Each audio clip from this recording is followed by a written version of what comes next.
The purge carries on. Elon Musk and Donald Trump's campaign to hollow out the federal government is in overdrive this weekend, but not everyone seems to be on the same page.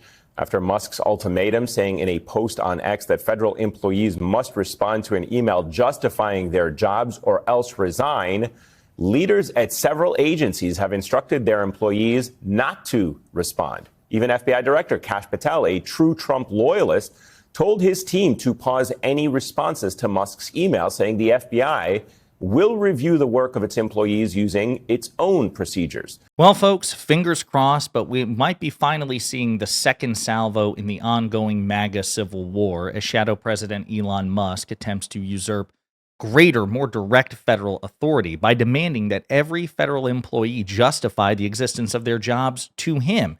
And we're seeing one prominent MAGA Trump official after another publicly give Musk the finger with these demands, and we have to talk about it.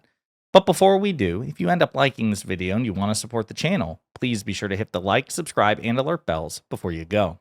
All right, friends, as you know, the question of where Elon Musk is in the White House organizational chart is something of an ongoing mystery and an ongoing controversy because also, as you know, the polling is disastrous for Musk on this. A majority of Americans, a decisive majority, are not happy with his obvious major influence over Donald Trump and the increasing perception that it is Musk, not Trump, who is truly in charge. And there have been points where MAGA officials, MAGA influencers attempt to push back on this, and this is the latest example, and perhaps in some ways, the most forceful one. So as Mediaite and others are reporting, Musk triggered this by sending out a tweet saying federal workers must justify their jobs to him by email. Quote, failure to respond will be taken as a resignation. So the initial email says, consistent with Donald Trump's instructions, all federal employees will shortly receive an email requesting to understand what they got done last week. Failure to respond will be taken as a resignation. Okay. The Tesla CEO and the man running Donald Trump's so-called Department of Government Efficiency said the directive came straight from the top in a Saturday afternoon post on X. An account called The Rabbit Hole shared Musk's Saturday ultimatum and commented, quote, they're running the Twitter playbook on the government. Musk replied, it works. Again, pretty obvious reach here. Like, yeah, this is my playbook. I'm doing this. I'm demanding this. In a similar post, or rather in a post that's related, Donald Trump himself put on Truth Social, quote, Elon is doing a great job, but I would like to see him get more aggressive.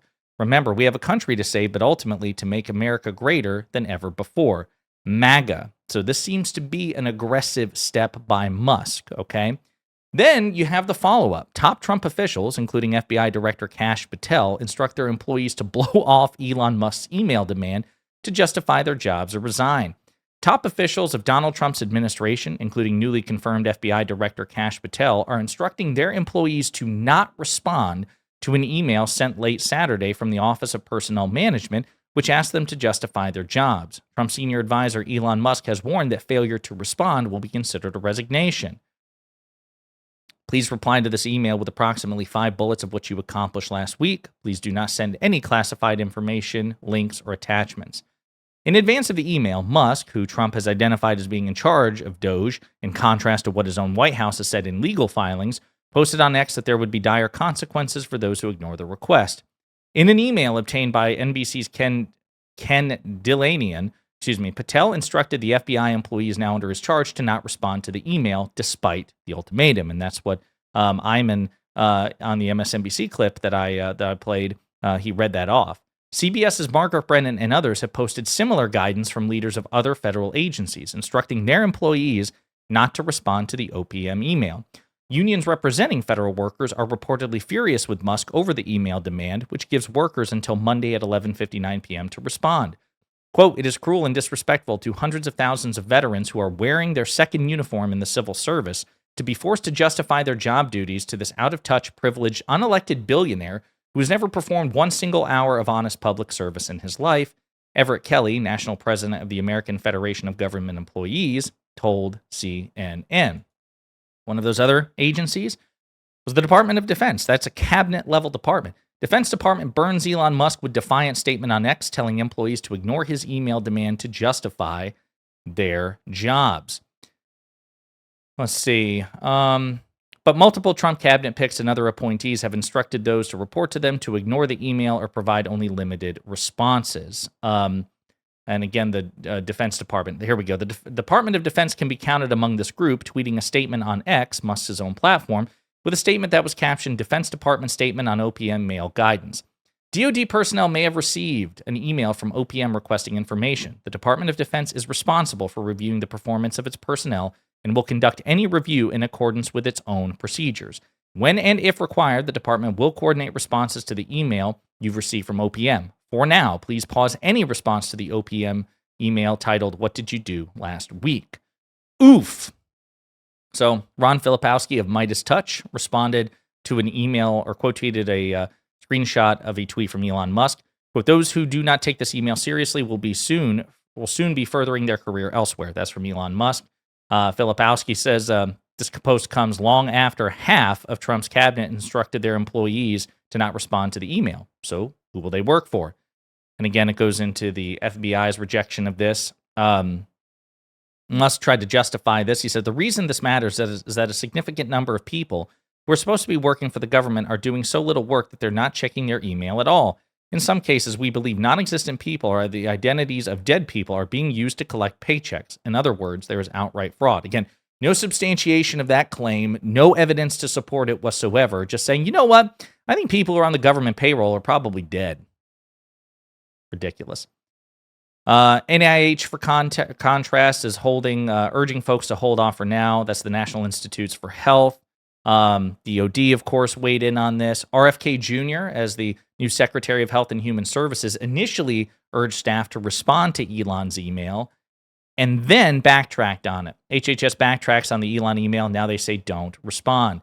HHS leadership continues to work with OPM officials on how to meet the intent of yesterday's notice to employees while being mindful of the sensitivity of information and initiatives going on within the HHS operational and staff divisions. Employees are therefore directed to pause activities in answering the OPM email. So there you go. And if you actually look at Sam Stein's Twitter, Sam Stein is a journalist for The Bulwark. He does some really impressive stuff. He's been covering this like a hawk, but there you have it. Here's the thing. There has been some pushback on Elon Musk since Elon Musk effectively usurped control of the Republican Party. You had the MAGA civil, what I call the first MAGA civil war since Trump got elected, which was, basically the Steve Bannon, Laura Loomer, white supremacist, white nationalist, nativist, bigoted faction of MAGA versus the tech bros, oligarchs led by Elon Musk over the issue of H-1B visas, okay?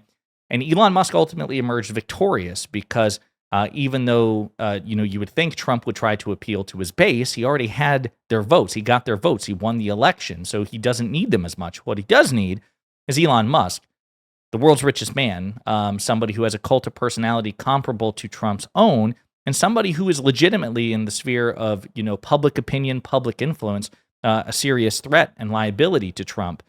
So Trump ultimately, even though he stayed quiet initially between when Bannon and Loomer versus Musk and the others, as that feud played out, Trump ultimately stepped in and contradicted his own past positions on H-1B visas by siding with Musk. So Musk emerged victorious in that part of the MAGA civil war. Now we're seeing potentially another part of it, which is a rebellion of some sorts by key Trump officials, MAGA Trump officials like Kash Patel, like Pete Hegseth, by effectively humiliating Musk, giving him the finger and saying, yeah, Musk is rattling his saber, saying, you all better respond to this or you're going to, take it as a resignation. You're going to be fired.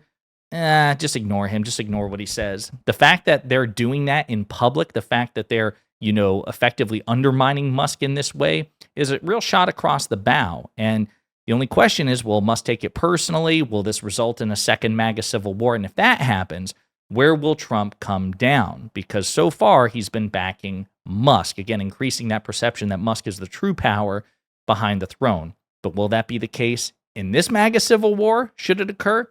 Who knows? But in the meantime, what we can do is signal boost the fact that Elon Musk thumped his chest, rattled the saber, and he's being given the finger by the likes of Kash Patel and Pete Hegseth. So let's mock him when and where we can. In the meantime, let me know what you think in the comments.